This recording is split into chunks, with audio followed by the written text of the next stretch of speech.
When I walked out of my parents' house for the last time, I carried everything I owned in a single duffel bag. The air was cold, heavy with silence, and I could still hear my father's last words echoing in my mind. "You're nothing without us." I remember gripping the bag so tightly my fingers hurt.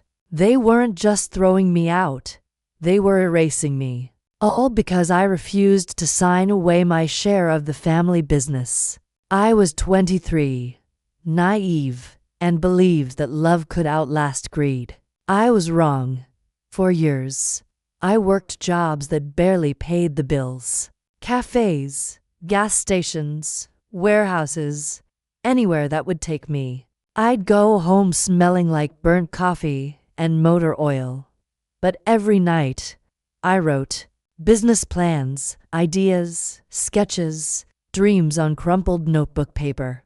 People laughed when I said I'd build my own company. My sister even texted once, "Still pretending to be an entrepreneur? How cute." But I didn't respond. Instead, I learned. Every failure became a teacher. Every insult became fuel. I lived in a one-bedroom apartment with peeling paint and a flickering light bulb. That hummed through the night. That hum became the rhythm of my resolve.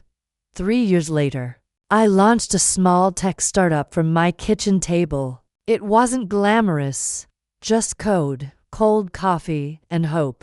I slept 3 hours a night, barely ate, and pushed through every obstacle that tried to break me. There were nights I questioned everything, but then I'd remember my father's voice. "You're nothing without us." That sentence became my mantra. And then, one morning, everything changed. A major investor from Silicon Valley found my work online. Within months, we had funding, an office, and a small but brilliant team.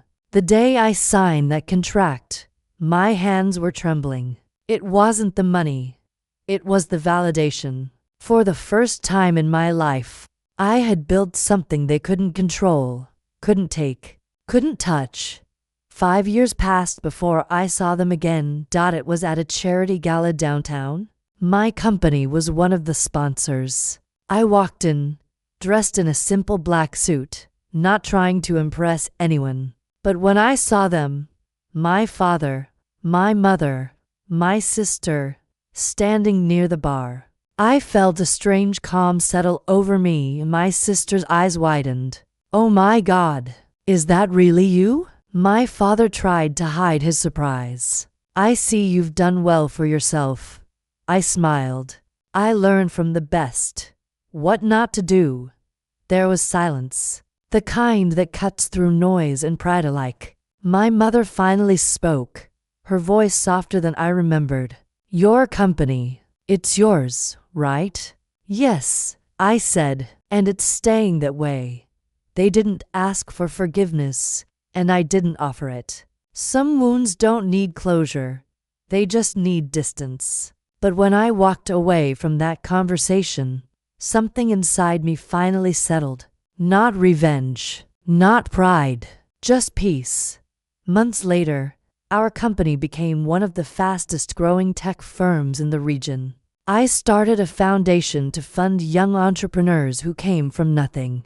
Kids like me who were told they'd never make it. Sometimes people ask if I ever think about my family. I do, but not with anger anymore.